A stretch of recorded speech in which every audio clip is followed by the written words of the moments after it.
Ini gue boleh ngomong yang rada-rada sensitif gak? Boleh dong. Jadi sebenarnya gini.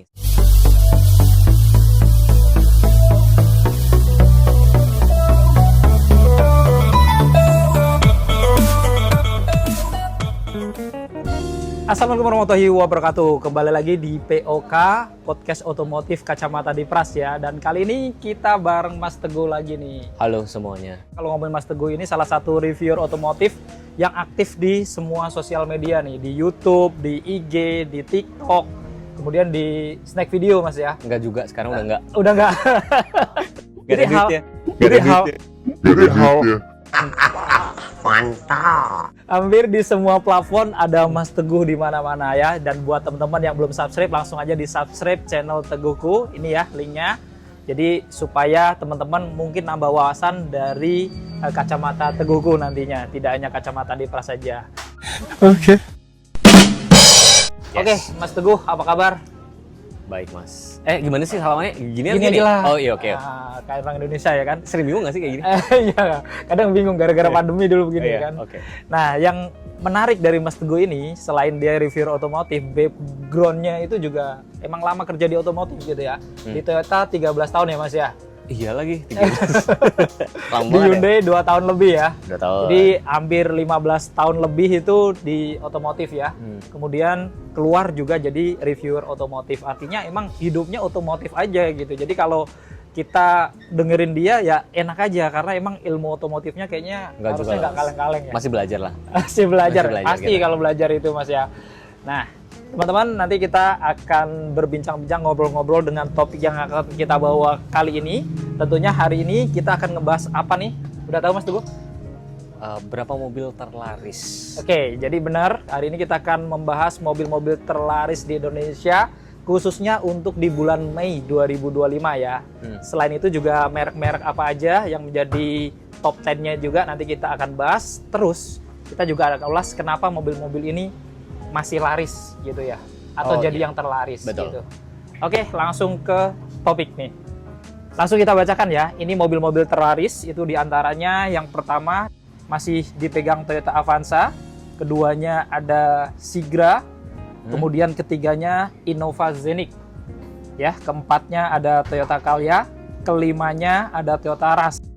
Kita kutip dari data Gaikindo ya. Jadi teman-teman nanti juga bisa searching kalau yang pengen tahu bener nggak sih yang diomongin Mas Pras ini mobil terlaris, set aja di Google, itu banyak. Detik Auto atau mungkin Gaikindo langsung juga ada di situ ya. Terus kita lanjut ya Mas. Lanjut. Yang nomor 6 itu ada Innova lagi Mas, Innova Reborn. Masih laku nih ya. Belum move on ya. Oke, terus ada Daihatsu Terios. Nomor 8 ada Toyota Agya. Kemudian ada Brio. Nah, nomor 10-nya ada Toyota Fortuner. Kita langsung ke nomor 11-nya. Itu ada Expander. Nomor 12-nya ini BYD Sea Lion, pendatang baru. Gila ya. Nomor 13-nya itu masih Toyota lagi, Toyota Veloz. Lalu ada BYD lagi nih, pendatang baru lagi, M6. Nomor 14, nomor 15-nya Toyota lagi, ada Toyota Race. Kemudian 16-nya di Daihatsu Ayla. Kemudian 17-nya ada Suzuki XL7. Di XL7. 18-nya ada pendatang baru dari Chery Tiggo Cross. Dan ke-19-nya ada Mitsubishi Pajero Sport. Dan terakhir yang nomor 20-nya ada Honda WRV. Wow, mobil Cinanya kebagian ya? Mobil Cinanya ada di BYD dan Chery. Tadi BYD ada 2 mobil, terus Chery ada 1 Tiggo Cross. Luar biasa. Wah, luar biasa. Tepuk tangan untuk mobil Cina, gitu. Iya, terus kayak misalnya gini, thank you BYD, thank you Chery gitu. Ya, karena memang luar biasa ya perkembangan mobil China di Indonesia ini langsung mendapatkan perhatian, terutama masuk ke mobil-mobil terlaris ya, termasuk di 20 mobil terlaris ini. Oke, sebelum kita bahas lagi Mas, kita juga akan umumkan juga merek-merek terlaris Mas. Yang pertama masih Toyota, itu penjualannya di 20.995 unit. Oke. Kemudian nomor 2-nya masih Jepang lagi, Daihatsu. Itu 11.166 unit. Kemudian nomor 3-nya Mitsubishi nih. Luar biasa Mitsubishi ini ya. Urutan nomor 3. Mobilnya tipenya nggak banyak, tapi nomor 3 4.756 unit. Keempatnya ada Suzuki 3.921 unit. Kemudian ada Honda di 3.166 unit. Nah, yang menarik nih nomor 6 dan 7-nya nih, ada BYD 2.799 unit. Kemudian ada Chery, Mas, ya. Nomor berapa? Nomor 7, ya. 7. 1.993 unit. Kemudian ada Mitsubishi Fuso yang truk. Itu di 1.967 unit. Lalu disusul dengan Isuzu itu di 1.904 unit. Dan yang terakhir top 10-nya ya, itu ada Hyundai. Itu Hyundai ada 1.650 unit. Dan untuk 11 sampai 20-nya langsung kita tampilkan aja gitu ya, nggak bisa kita bacakan satu-satu. Oke, jadi ini cukup menarik. Memang didominasi 5 besar masih tetap dari Jepang ya. Dan untuk pertama mobil terlaris juga masih Toyota Avanza. Kenapa, Mas? Avanza itu meskipun legacy ya. Okay. Kita boleh ngomong ya, meskipun Avanza sekarang berubah jadi FWD. Meskipun sempat awalnya kan kayak, lu kalau ganti FWD nggak bakal laku deh. Gitu. Tapi namanya legacy ya, jadi dulu Avanza kita ingat ya, dulu banyak yang ngeledekin mobil kayak kotak sabun gitu kan, tapi tetap laku kan, karena orang Indonesia tuh balik lagi pertama, bisa bolak-balik ya, bisa desain dulu atau kapasitas. Oke. Ya kan, dulu ya Avanza tuh keluar tahun 2004 kan. Ya. Ya kan, dulu orang pengen beli mobil, ingat nggak dulu harganya di bawah 100 ya, 80 atau berapa kan? Iya. Iya kan. 80 Terus juta. dapat 3 baris. Ya kan, dapat 3 baris, ada AC-nya, nggak panas, nggak kena panas, nggak kena hujan gitu kan. Ya udah laku kan. Terus makin bergulir, baru berganti FWD itu tahun berapa ingat nggak, Mas? 2021. 2021 pas gue beli ras ya. Betul. Dan itu balik lagi ke legacy Toyotanya sendiri, Avanza sendiri, nggak bisa disalip kan? Iya. Jadi kalau kita jalan ada Avanza lagi gitu ya. Ya terus kalau kita ngomong misalkan, tapi kan sudah berubah jadi FWD dan segala macam, ya melihatnya kalau bahasanya brand tertentu gitu kan, mungkin ngomong gini, kan jalan di Indonesia udah halus dan segala macam. Padahal sebenarnya alasannya menurut gua adalah produksi. Kenapa? Mengirit kan, lebih irit gak sih? Iya benar. Iya benar kan. Udah gitu monokok. Iya kan, otomatis kan lebih irit. Terus juga pengaruh juga ke irit BBM juga gitu loh. Jadi sebenarnya banyak faktor teman-teman. RWD ya tinggal ras sama Terios. Jadi kalau Avanza masih laku nih ya, menurut kita itu tuh mungkin ya satu, ya tadi nama Avanza itu memang udah di hati. Terus yang kedua juga kalau dari segi fitur tuh udah cukup oke sih, Mas. Untuk kelas di 250 jutaan ya kan. Sesuai harga. Hampir paling mahalnya kalau nggak salah tipe G itu yang CVT 280. Artinya di segmen ini fitur-fitur Avanza itu nggak kalah juga kalau kita bandingkan. Mungkin kalau di Mitsubishi ada Expander, Exiturer, itu harganya lebih mahal. Lebih mahal dia. Ya kan? Terus ada Hyundai Stargazer itu yang esensial juga lebih mahal sedikit. Lebih mahal. Ya kan? Jadi yang kalau ngomongin Avanza ini memang dia dengan harga yang lebih murah, tapi secara fitur yang kita butuhkan gitu ya, seperti kamera parkir, Audinya udah touchscreen, lampu LED gitu kan, spion bisa lipat, ABS, EBD, VSC, ada semua sih itu. Ya walaupun memang kembali lagi tadi RWD atau FWD itu kan kembali ke masing-masing lagi ya, kebutuhannya seperti apa. Betul. Gitu. Sama mungkin tambahin yang menyumbang penjualan saya rasa adalah banyak perusahaan-perusahaan, terus mungkin pemerintahan, itu pasti pembelian mobil operasional adalah Avanza. Ya, Toyota. Sekarang gini ya, misalkan kan dulu gue pernah di perusahaan juga kan di sales itu kan, gue juga ada megang beberapa perusahaan itu juga ngambilnya pasti Toyota. Ditawarin sama brand Korea atau brand Cina belum tentu mau karena nanti mereka kan rutin beli kan. Mungkin setelah 3 tahun 5 tahun dia pasti jual. Artinya kan mereka juga cari resale value yang masih bagus. Saat ini kan memang masih Jepang. Brand-brand lain masih dipertanyakan. Baru kemarin yang terakhir gue kerja itu adalah brand Korea baru dilirik. Oh ya sekarang sudah boleh deh, udah berani. Tapi terakhir bulan Jepang. Itu ngaruh loh Mas, penjualan lumayan kan. Apalagi kalau kita ngomong fleet atau perusahaan ya, pasti mereka kan mempertimbangkan spare part murah apa enggak kan, perawatan itu kan kembali ke budget lagi kalau perusahaan itu kan. Terus jadi aset nanti pas dijual kembalinya, perawatannya gitu kan, supaya operasional ini terjalan, itu pasti dipertimbangkan. Makanya nggak heran di sini ya, kalau kita lihat 5 besar aja itu sudah ada 4 mobil Toyota ya. Tadi Avanza nomor 1, terus nomor 3 ada Innova Zenith, keempatnya ada Calya, kemudian nomor 5-nya ada Toyota Rush, bahkan nomor 6-nya aja masih Toyota gitu ya, Innova Reborn. Jadi memang boleh dibilang Indonesia ya masih Toyota masih jadi penguasa pasar otomotif ya. Yes, terus kalau misalkan ada yang komen lagi, tapi kan dipakai sama taksi dan selanjutnya kita ngomong dari Vios dulu. Vios kan sekarang udah nggak dipakai taksi kan? Karena sudah pada berganti ke Avanza. Terus Innova juga ada yang premium ya? Iya, ada. Alphard juga ada yang premium. Iya.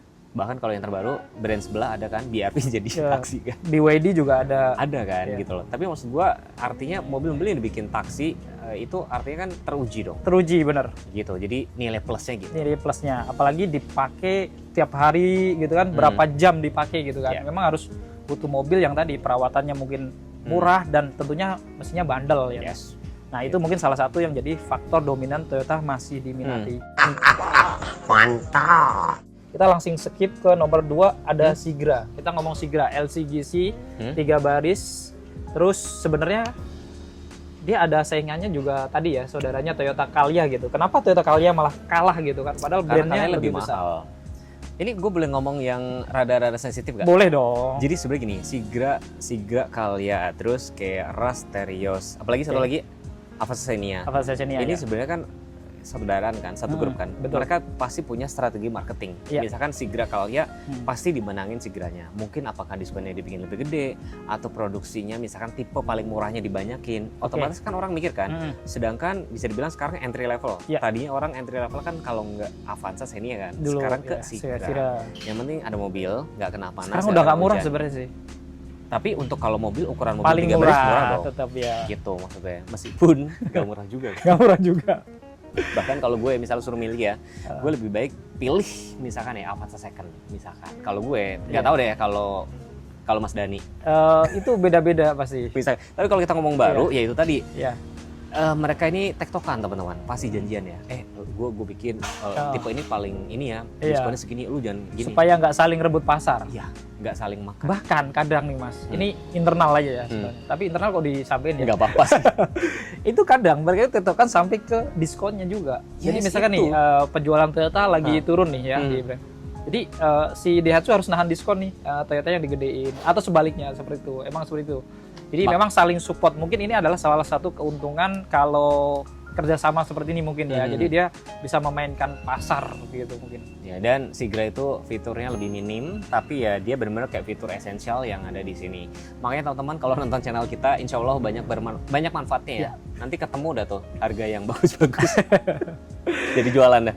Ya, oke, lanjut di sini nomor 3 Innova Xenic nih ya. Innova Xenic, terus langsung sekalian nomor 6-nya juga ada Innova Reborn, masih sangat diminatin. Bahkan tahun 2024 itu Innova menjadi mobil terlaris nomor 1, Mas. Kita lihat harga Innova itu pasti di atas 400 juta. 400 yang Xenic ya. Bahkan termahalnya 630 juta kalau nggak salah atau 25 juta yang tipe Q Hybrid Modelista. Tapi selaku ini sebenarnya ini krisis nggak sih Indonesia? Sebenarnya kalau kita ngomongin krisis apa enggak Mas, sebenarnya yang kena itu menurut gua adalah segmen menengah ke bawah. Menengah ke atas enggak. Justru aman ya. Terlihat kayak misalkan mobil-mobil. Tadi mungkin ada mention kan Sea Lion kan. Sea Lion. Itu harganya 600-700an laku kan. Karena segmen itu bisnisnya udah banyak. Terus kalau kita ngomong Xenix ya, balik lagi ya. Ini mungkin komen saya mirip dengan Avanza tadi, legacy ya. Nama Kijang, brand image ya? Iya, nama Kijang Innova, meskipun Kijangnya dikecilin ya. Emblemnya dikecilin kan, tapi tetap dipakai Kijang. Even berubah jadi penggerak roda depan, even fiturnya minim, lagi-lagi ya. Itu jadi kayak mobil wajib keluarga. Karena nggak ada pilihan lain, sekarang apa lawannya dia? Tapi kembali ke produk juga nih Mas, sedikit ya. Kita kalau ngerasain beberapa mobil yang di segmen Innova, memang kalau kita duduk di depan nyetir, di tengah atau ini, emang kayaknya paling nyaman juga Innova ini. Dan iya nggak sih? Ini kalau nggak salah dia pakai nyebutnya TNGA. Benar nggak sih? Iya benar. TNGA itu singkatan dari Toyota New Global Architecture. Kalau nggak salah platform ini dipakai sama dengan Lexus kan. Nah kalau Daihatsu namanya DNGA, Daihatsu New Global Architecture. Itu ngebikin apa sih? Jadi kabinnya lapang, terus apa nyebutnya ini sih lebih kayak napak tanah, lebih redam dan segala macam, kayak gitulah kurang lebihnya. Intinya mau lebih nyaman lah ya. Ini kayak gitu, buat kenyamanan. Ya itu legacy. Itu mungkin salah satu nilai plus dari Innova ya, dari zaman pertama kali keluar Innova dari. Cuma jangan pelit-pelit dong fiturnya. Sebenarnya nggak pelit, cuman harganya. Yang Q kan nggak pelit. harganya masuk apa enggak gitu Iya. sama budget. Tapi oke loh, sekarang Tokyo ada panoramic sunroof bisa dua kan. Panoramic. Itu sudah Iya. menjawab keresahan teman-teman Yes. yang kapan ada panoramic Ada sunroof. Udah juga dikasih. ya kan. Jadi cukup bersaing. Jadi ya untuk segmen menengah ke atas Innova ini memang masih menjadi primadona, wajar ya. Oke, kita keempat tadi kali udah kita bahas, kelima ada Toyota Rush, langsung ke nomor 7-nya juga ada Daihatsu Terios. Nah, ada Toyota Rush, Daihatsu Terios ini justru mengungguli Expander nih Mas. Oh pasti. Yang Expander itu di nomor 11 ya. Untuk Expander Cross-nya malah nggak masuk nih 20 besar. Gue kalau bikin konten ras aja selalu rame. Ras Serius terus ya, gitu rame ya. Jadi jujur pada saat dulu mobil pertama gue kan Yaris Bapo. Pada saat gue beli ras itu karena lapar mata mas. Ya. Gara-gara lu juga mas. Kita cuci otak jadi Rush. Jadi sebenarnya gini dulu. Atau nggak sabar nunggu Veloz waktu itu? Enggak, gue galau. Nih gue ceritain ya. Jadi dulu Mas Pras cerita, Mas waktu itu gue nggak ada rencana mau resign ya masih Oh. Toyota. Mas kalau lu pengen beli mobil, lu beli mobil yang bisa lu kontenin, yang bisa mensupport jualan lu. Ras itu dikontenin sangat containable kan? Iya. Iya kan? Benar gue buktiin. Waktu itu gue sempet galau juga mau beli Ras atau Veloz kan. Cuma waktu itu Veloz masih nunggu. Itu kalau nggak salah bos gue bilang November kalau Harusnya nggak Desember. 3-4 bulan lagi lah Iya ya kan? dari waktu beli itu. Dibilang Februari, Januari malah. Iya. Gue pesen Oktober kan. Ternyata di November udah ada kan. Atau lo di prank bos lo biar jualnya Iya. nambah. Bener. Orang dalam aja nggak tahu. Parah Bos. tuh. Jadi dibilangnya supaya nanti gitu. Tapi ya kalau dibilang nyesel nggak, karena Ras ini udah selesai kebutuhan sih. Oke. Kayak gue pulang kampung itu kan sering tuh Demak kan banjir kan. Iya. Siapa sih yang bertanggung jawab tuh jadi bahas banjir Iya. kan. Jadi kalau pakai Ras itu kita mau ke daerah manapun kita nggak Was-was. worry free. Nggak was-was. Mobil gue udah pernah gue pakai paling jauh ke Lawu. Waktu itu ke tanjakan Gundul Suli. Terus pernah juga ke Majalengka. Ke Dieng? Dieng belum. Oh belum. OTW ya. Jadi worry free, gue mau kemanapun tuh udah ini jarak tinggi, Oke. Yakin lah ya. ganteng kan. Iya. Meskipun ganteng tuh selera, tapi gue rasa 7 dari 10 orang pasti bilang ganteng. Bintang ya. ganteng. Meskipun suspensi banyak yang ngatain kayak gerobak. Iya. Tapi waktu itu. Peredam juga kurang. Ya 2021 saat itu 2018 ya pertama kali ganti model ya. Saat itu paling lengkap kan. Iya. Ada pakai ada 6. Iya. Terus udah ada Miracast, Android Auto, emergency brake sinyal, udah cukup sih. Jadi kalau bisa disuruh lawan sama Expander yang overpriced, Iya. ya kan? Itu mungkin menurut gua adalah desain, terus 3 baris, Harganya bentuk masih SUV, worth it. harganya ini. Jadi RWD. masuk ya. Belum lagi ditambah kalau diskon ya kan segala macem Betul. ya kan. Itu jadi ya wajar kalau Toyota Rush masih menempati mobil terlaris tiap tahunnya, termasuk Daihatsu Terios juga ya. Ya kalau sama Teres tuh janjian, udah ya. Oke, kita langsung berarti ke nomor 8 nih. Nah ini menarik nih, karena nomor 8 dan 9 itu 8-nya ada Agya, baru Brio nih. Biasanya Brio itu di atas, bahkan dia selalu 5 besar. Tapi ini agak tergeser ke nomor 9, bahkan di bawahnya Toyota Agya. Nah ini Oke. gimana nih Mas? Agya itu bisa dibilang fiturnya lebih lengkap kan dibanding Brio kan? Kalau bagi saya Agya yang sekarang, all new ini paling lengkap di kelasnya. Ya, cuman gini, ini yang mungkin jadi catatan. Kalau kita ngomongin Agya, orang masih mindsetnya itu image-nya adalah wah LCGC. Kalau Brio iya. tuh nggak tahu kenapa ya, karena Brio berangkatnya bukan LCGC dulu. Iya, Brio Berangkatnya dulu, Brio dulu, yang RS itu ya. Baru ada dikasih LCGC. Jadi image-nya tuh beda. Padahal kalau secara fitur lebih lengkapan si Agya. Mungkin orang-orang pada sadar. Terus kalau kita ngomongin Agya sekarang sudah bukan Agya yang dulu dong. Betul, Bahkan udah beda. sekilas gue melihat tuh mirip sama kayak Etios. Starlet gak sih? Starlet, Etios, Sekilas. Falco ya. Ya, kalau Etios kan yang nggak laku itu kan. Itu karena nggak ada matic-nya sebenarnya. Iya, manual doang, udah gitu spionnya gini-gini Tapi lagi ya. sebenarnya mobilnya enak, Mas. Gitu ya? Kopling paling enak Etios yang saya rasakan di Toyota. Bahkan dia gigi tiganya itu kita tarik sampai 100 km per jam, itu dia nggak ngeraung. Kalau mobil-mobil lain Avanza, Rush, itu ngeraung loh, 80 aja udah ngeraung. Dia nggak. Ya, Tapi ya itu nggak ada matic-nya. Berpisah ya dengan Etios ya. Ya, gue suka sih dengan yang Agya sekarang. Yang Agya sekarang. Dan itu memang selalu bersaing ya kedua mobil ini. Walaupun banyak yang nyibir juga di bagian belakangnya kok kayak jadul ya. Tadi yang dibilang mungkin kayak Starlet ya. Kembali ke klasik. Gue Itu suka nggak sih. gitu. Tapi kalau kita ngomongin Brio, jujur gue lebih suka Brio yang versi setrikaan dulu. Ya meskipun selera ya. Selera. Yang pintu bagasinya kaca. Kalau desain sih Mas, aku malah suka Brio yang sekarang. Bahkan kalau dibandingkan dengan Agya ya, secara desain nih. Karena menurutku tuh dia punya sesuatu yang elegan. Makanya kenapa Brio ini selalu laku ya mungkin karena ini. Jadi orang lihat dia lewat itu selain tadi image LCGC, dia image-nya tuh kayak mobil mahal. Kalau dulu mungkin ada Mazda 2 tahun 2010 sampai 2014-an. Ini modelnya mirip nggak sih? Brio ini kayak Mazda 2 itu. Ada kemiripan nggak? Sedikit Kan? Karena memang ya namanya mobil pasti akan mirip ini kayak gitu sih. Itu agak, jadi makanya kalau Brio lewat itu terkadang ya image kita tuh kayak mobil city car yang udah mewah gitu kan, karena dari desainnya aja kayak Mazda 2 gitu ya.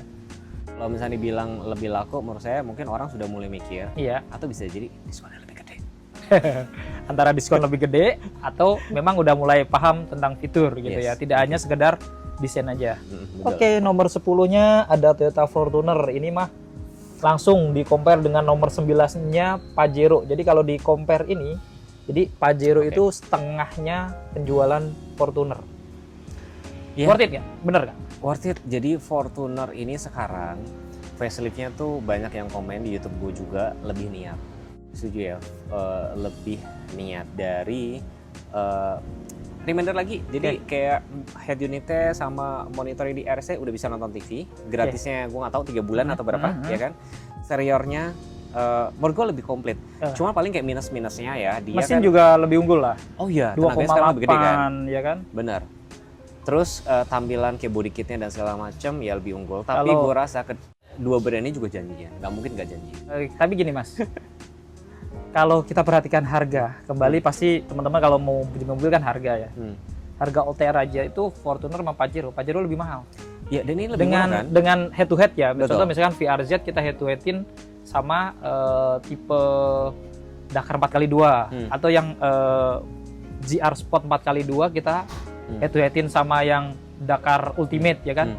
Itu jauh banget loh, harganya hampir 40 juta beda harga. Akhirnya Fortuner sekarang sudah ada safety sense kan, yang itu akhirnya tuh sudah sudah mau mengikuti ya kan perkembangan zaman. Bener, bahkan yang terbaru sekarang dia ada sumber wifi mas, jadi hotspot gitu kan. Itu juga salah satu gebrakan yang mungkin Fortuner kalau dulu ya yang penting gagah gitu kan. Sekarang udah nggak begitu lagi nih teman-teman gitu. Jadi nggak tahu ya, walaupun Pajero juga akhirnya facelift, tapi fakta membuktikan gitu ya, memang Fortuner penjualannya masih lebih unggul.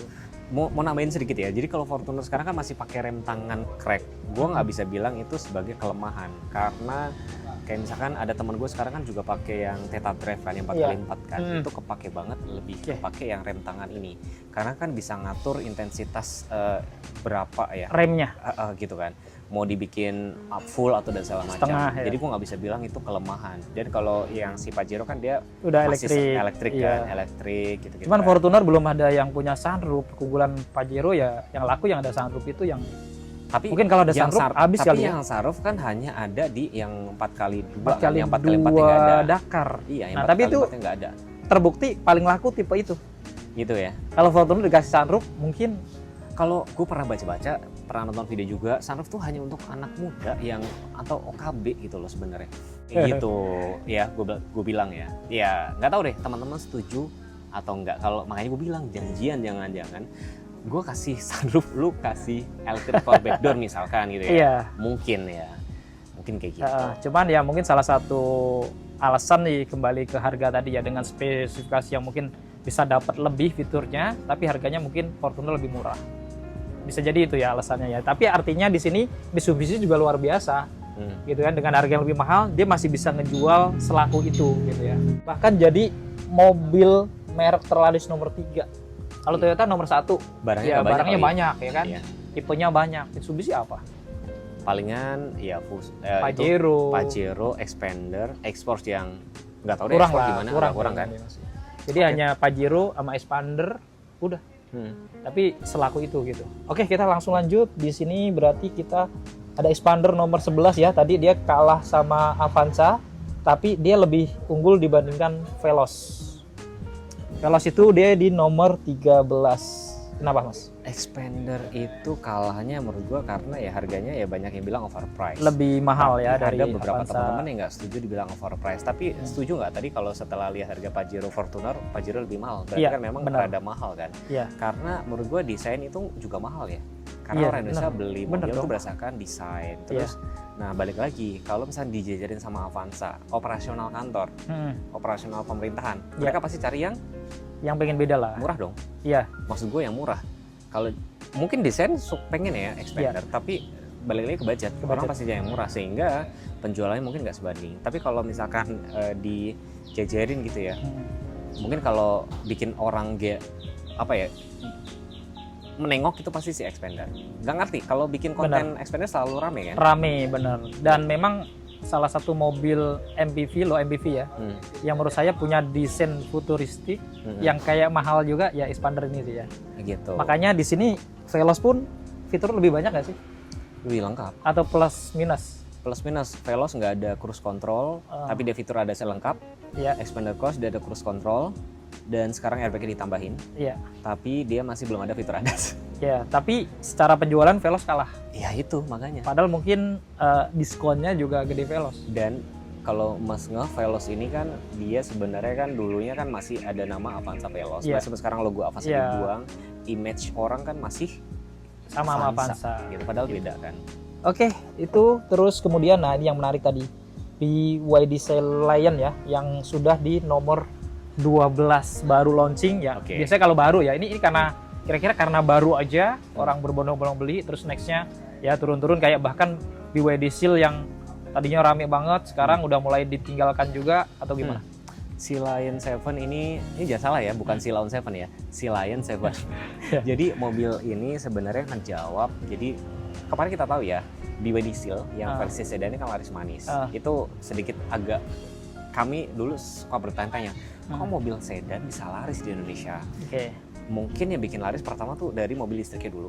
Listrik, kencang, terus kebetulan adanya sedan. Fiturnya juga lengkap. Lengkap banget. Laris kan. Jadi segmennya gue bilang kan menengah ke atas. Lalu, karena banyak kayak gue liatin tuh kayak keluhan jeduk kan. Polisi tidur. Mobil listrik itu sebenarnya nggak boleh jeduk ya. Kan yang dites itu tes tembak atau siapa dia? Ditusuk ya? Iya. Itu boleh. Tapi kan nggak ada tes jeduk. Padahal baterai di bawah. Iya, baterai di bawah. Jadi itu geraknya lebih tinggi dan bentuknya SUV. Nah itu syarat laku untuk mobil laku di Indonesia adalah SUV. Saat ini benar SUV. SUV. SUV. Terus ya kalau bisa 3 baris, tapi ini 2 baris ya. Tapi SUV compact juga laris. Jadi itu mas. Yang bikin dia laku desain SUV. Fitur lengkap. Listrik, fitur lengkap. Ya, karena memang nggak bisa dipungkirin beberapa tahun terakhir ini ya, mungkin ini bergeser. Kalau dulu kan banyak ya, Camry itu laku banget, sedan ya kan, Yaris, Jazz gitu ya, mobil-mobil city car. Tapi sedan nggak terlalu banyak sih mas. Ya, sekarang bergeser ke memang SUV, makanya lahir-lahir seperti low SUV entry ya kan.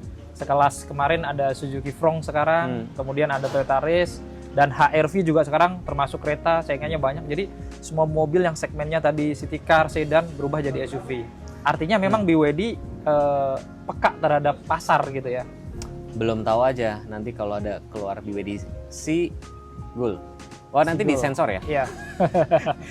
Paling mau tambahin ya. Di sini nggak ada sensor. Nggak ada ya? Oh nggak ada ya?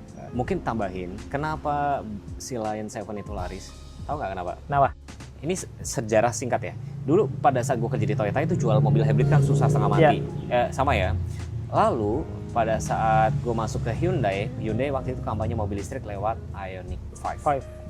Gencar masyarakat sadar dan segala macam. Akhirnya yang metik adalah kayak Wuling dan sekarang Chery kan. Karena punya harga lebih murah. Iya, punya harga lebih murah. Terus sekarang Ioniq kan kita tahu ya harganya kan paling mahal dia 800-an. Sekarang BYD datang menawarkan fitur yang sama bahkan lebih lengkap dibandingin sama Ioniq 5 dengan harga lebih murah. Orang Indonesia kan sudah sadar ya, udah aware. Ini boleh juga deh. Terus kayak mikir adalah ya udahlah, mau mobil paling mahal sekalipun harga jual baliknya mungkin dipikirin nomor sekian. Dapatlah itu si Lion 7. Ya, kita lanjut. Di sini nomor 14-nya nih ada BYD M6. Ya. MPEV. Mereka nyebutnya MPEV. Purpose Electric Vehicle. Ditambahin elektrik. Pertama di Indonesia. Ya meskipun ada yang pendatang selanjutnya ya Aletra kan, tapi nggak tahu itu kemana. Tapi ada kok dealernya. Nah, M6 ini sebenarnya gebrakan. Karena dipakai buat mobil taksi online. Belum dong, sebelum itu udah laris. Emang udah laris ya? Udah laris. Gue pada saat waktu itu, gue lupa ya, pas GJAW kalau nggak salah ya. Dia kan launching ya, itu rame banget.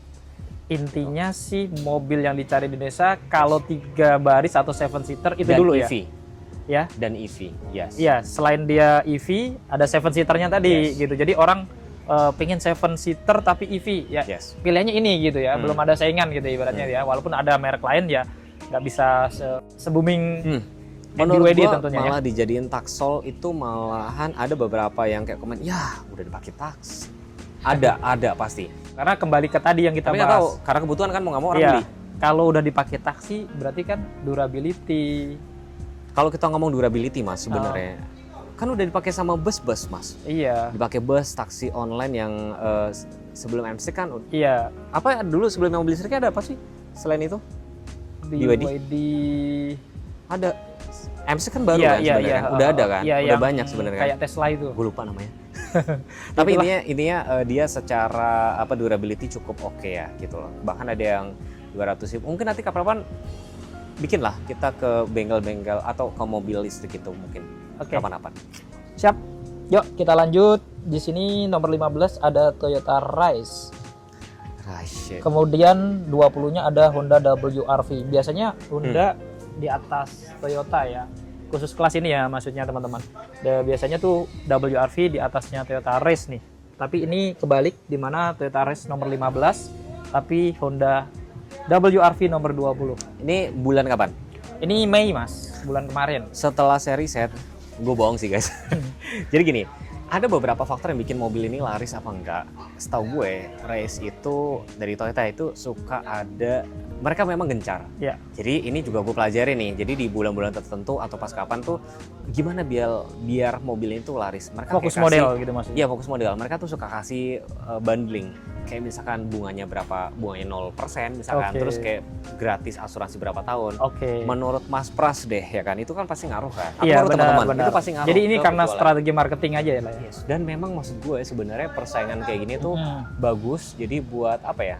Pada akhirnya makin banyak brand, makin banyak promo, yang diuntungkan adalah penonton. Jadi sementara ini Rise sama WRV yang bikin menang menurut gue dari harga. Kalau kita ngomongin fiturnya gue tambahin sedikit ya. Memang WRV itu punya fitur kayak auto lock walkway yang kalau kita pergi dia bisa maju sendiri sama hidupin starter mesin dari remote. Tapi dia cuma ada Honda Lane Watch, terus blind spot dia nggak ada. Rise ada. Tapi Rise nggak ada kamera 360 LED watch, nggak ada. Nggak terlalu menurut gue ya. Menurut gue ya, kamera 360 tuh emang kepake, tapi nggak krusial sih gitu loh. Kalau blind spot itu menurut gue pada saat kalian ada orang di samping itu dia akan bunyi-bunyi gitu sih sebenarnya. Tapi kalau ngomongin dari mesin nih Mas, kita head-to-head mesin ya. Rise ini kan 3 silinder ya kan, 1000 cc lagi, walaupun ya di emblem turbo. Artinya berarti mobil 3 silinder udah mulai diterima ya.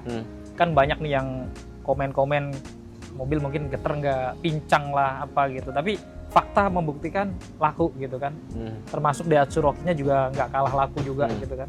Artinya memang udah mulai diterima gitu ya. GR Yaris juga 3 silinder Mas. Nah, yang harga itu teman-teman. Ya. Nah, ini satu edukasi buat teman-teman mungkin yang belum paham ya. Yang biasanya masih 3 silinder atau 4 silinder. Sebenarnya kalau kita ngomong teknologi kan semakin maju ya kan. Kalau bisa tuh produsen tuh bikin seminim mungkin biaya produksi, tapi hasilnya tidak mengurangi teknologi itu sendiri ya. Termasuk tadi ya GR Yaris, terus mungkin Toyota Race dan Daihatsu Rocky pakai 3 silinder juga memang nggak geter kayak zaman Agya waktu 3 silinder. Beda ya Mas ya. Walaupun memang masih ada sedikit sini, ini jujur aja ada sedikit, tapi itu nggak terlalu berasa. Race itu sebenarnya kok kita jadi kayak ngiklanin? Nggak apa-apa. Sih? Tapi Race itu termasuk cukup laku loh Mas di Jepang. Mobilnya kan Jepang banget ya. Bahkan pernah laku banget sampai inden 7 bulan waktu itu. Pas awal-awal. Iya, sampai customer pada marah. Pada saat gue dulu kerja di itu. Tapi kalau secara model, gue Race sama WRV, gue lebih suka Race. Race itu lebih aman. SUV, WRV lebih memang manis. Iya. Manis, elegan. Ya beda lah. Iya, beda sih. Selera tapi aja. Memang jangka panjangnya Race itu punya desain yang kayaknya itu lebih abadi dibanding everlasting ya. Ini. Ya, oke, itu terus kemudian nomor 16 tadi ya. Ada Daihatsu Ayla. Nah, Daihatsu Ayla ini kita kayaknya nggak banyak bahas ya karena ya hampir mirip-mirip sama Agya, walaupun Agya memang lebih lengkap seperti apa headrest ya. Headrestnya itu udah nggak modal buaya, terus Isofix, apalagi dia punya pedal shift Agya gitu ya, hampir mirip-mirip. Jadi kalau misalkan teman-teman nggak beli Agya ya paling larinya ke Ayla, wajar gitu. Itu ya. versi low budget. Ya, oke. Kita lanjut ke XL7. Nah, XL7 ini menarik nih. Yes. Kenapa saya bilang menarik? XL7 pertama kali ada tahun berapa? Jujur gua nggak tahu. Oke, nanti kita taruh di sini aja ya. Aku juga lupa nih. Tiba-tiba pas gue lagi jalan, itu gue belum seaktif sekarang ya kontennya. Gue pas lagi di jalan tuh lihat mobil ada tulisannya XL7. Gue bilang, ini mirip R3, tapi kok namanya XL7 gitu, XL7 gitu ya. Iya. Itu dari situ tuh gue lupa sih tepatnya. Jadi secara basic sebenarnya memang hampir dari mesin, desain itu R3 dibuat crossover, ya nggak sih? Betul. Terus tapi kalau benar-benar diterima. Terima banget. Karena penonton lagi ya, konsumen Indonesia tuh pengen mobil 3 baris SUV atau gini, pengen mobil keluarga tapi pengen tampilnya gagah. Nah mungkin ini strategi Suzuki, daripada gue bikin model baru, mendingan yang ada aja gue tambah-tambahin, dipoles lah ya, dipoles, dibedakin, terus suspensinya ditinggiin dikit. Itu kalau kita ngomong misalkan bedanya kalau nggak salah sekitar 2 cm, 2 cm berarti berapa mili? 20 mili? Bener ya? 20 mili. Memang terkesannya pendek, tapi kalau di tol itu lumayan mas, lumayan ngaruh gitu. Tapi kalau misalkan lebih napak tanah memang si R3. Nah ini lebih ke segala medan dan terbukti kan. Kalau bahas XL7 pasti rame kan? Iya. Nah itu. Walaupun desainnya nggak berubah-berubah mas, cukup lama ini. Udah 5 tahun lebih ya. Makanya, nah ini sebenarnya XL7 itu lebih containable, lebih modifiable, setuju ya? Iya. Lebih modifiable, di modif tuh enak gitu loh ya kan. Itu yang menurut gue yang bikin dia laris. Bahkan ada yang suka komen underrated, betul setuju, underrated, tapi ternyata harganya menarik kan. Ya, harga diskonnya, kita bocorin di sini nih. Ntar langsung pada ngubungin. Enggak, kita nggak jualan. Oke, jadi itu untuk XL7. Kemudian, nah ini yang menarik nih, nomor 18 ada Cherry Tiggo Cross. Kalau ini laku udah jelas banget. Iya. Walaupun di luar dari brand image-nya ya. Cherry Tiggo lengkap, Cross sekelas HR-V, harganya lebih murah dari sebenarnya enggak WR-V ya nggak sih? Menurut gua enggak. Kenapa? Dia lawannya enggak HR-V. Dia lebih pas ngelawan race sama WR-V. Sebenarnya itu. Jadi dia tuh pengganti dari Cherry Tiggo 5X. Cuman gua nggak tahu, Cherry Tiggo 5X juga kemarin cukup rame. Cuman nggak ngerti ini penyempurnaan Cherry Tiggo Cross dengan harga yang lebih murah dibanding race. Lebih murah nggak sih, bener nggak? Lebih murah dari race, tapi dia udah dapat sunroof tuh. Sunroof, fitur ADAS, ya kan. Terus joknya gue lupa lagi, udah kulit belum ya? Tapi pokoknya fiturnya lengkap. Udah fiturnya kulit lengkap sih. Bahkan dashboardnya udah kayak BMW. Itu paling catatannya adalah ini brand China aja gitu loh. Dan pada saat gue dulu test drive itu juga cukup lumayan rame viewsnya. Banyak, karena gini, mobil gue kan ras. Pada saat naik Cherry Tiggo Cross menurut gue lebih empuk, tapi banyak yang nggak terima, katanya dia lebih keras. Mungkin lebih keras, mobil lamanya dia nggak tahu gue kan, gitu. Tapi kalau dibanding sama ras, ini lebih empuk sih. Dan lebih senyap harusnya mas. Mobil Cina tuh khasnya adalah kabinnya lapang, teknologinya canggih, kameranya bening. Apa tadi? Lebih senyap. Gitu, nggak tahu. Ya ini yang harus jadi diwaspadin sama mobil-mobil brand Jepang. Gitu. Tapi kalau menurutku itu, tadi kan kalau Mas Teguh nggak setuju ini pasarnya HR-V. Kalau aku malah lebih menyongsong sebenarnya ini, kalau mobilnya ya, mobilnya ini sebenarnya harusnya bersaingnya di kelas HR-V, Creta, Yaris Cross, secara dimensi, besarnya seperti itu. Lapangnya ya kan, secara teknologi sama gitu. Cuman dikasih harga di Toyota, di bawah Toyota Race, di bawah Honda HR-V, jadi bersaing dengan Rocky mungkin yang tipe-tipe bawah seperti itu kan. Sehingga mungkin sama SR-V yang atau apa yang paling rendah gitu ya. Kalau secara harga, kan balik lagi orang Indonesia kadang-kadang kalau komer tuh harga juga kan. Iya. Jadinya ibaratnya gini, kita beli mobil lebih murah dari WR-V tapi punya spek yang setara dengan HR-V. Bisa jadi, ya bisa kan? jadi. Seperti itu. Oke, dan lanjut ada Pajero tadi udah kita bahas nomor 19 dan 20-nya tadi Honda WR-V. Nah, gitu teman-teman. Jadi tadi kita sudah bahas kira-kira apa saja mobil-mobil terlaris dan kira-kira kenapa ya gitu. Tapi nanti ini hanya pandangan kita aja gitu ya Mas ya. Jadi kalau teman-teman punya pandangan lain nanti boleh komentar di bawah. Apabila ada masukan langsung aja tulis di kolom komentar. Dan sekali lagi thank you untuk Mas Teguh yang luangin waktunya nih Terima kasih Mas. Sukses selalu untuk channel Teguhku. Teman-teman jangan lupa subscribe ya untuk channel Teguhku. Jadi teman-teman nanti akan mendapatkan banyak info-info yang tentunya biasanya lebih update dibandingkan Kacamata Nipras kadang. Karena Mas Teguh ini sering mendapatkan undangan untuk launching mobil baru ya. Kalau Kacamata Nipras masih belum. Makanya brand-brand nih kita sudah promosiin lewat kayak gini. Enggak sih, gue nggak apa-apa. Cuman kayak misalkan kalian pasti dapat exposure banyak kok dari kita gitu. Karena kita langsung in touch-nya tuh sama calon pembeli kan gitu kan. Nah, benar kan kayak gitu. Yang kita jual itu selain dari channel sebenarnya ada database kita nggak sih Mas? Betul. Kita dulu sales database-nya langsung otomatis ngikutin channel kita juga. Betul. Iya kan? Oke, itu aja video kali ini. Jika bermanfaat jangan lupa untuk di-share, dukung channel ini juga dengan subscribe bagi yang belum subscribe, dan tentunya kalau ada yang salah dari Kacamata Nipras dan Teguhku mohon dimaafkan dan langsung berikan aja masukan di kolom komentar. Oke, wassalamualaikum warahmatullahi wabarakatuh. Assalamualaikum.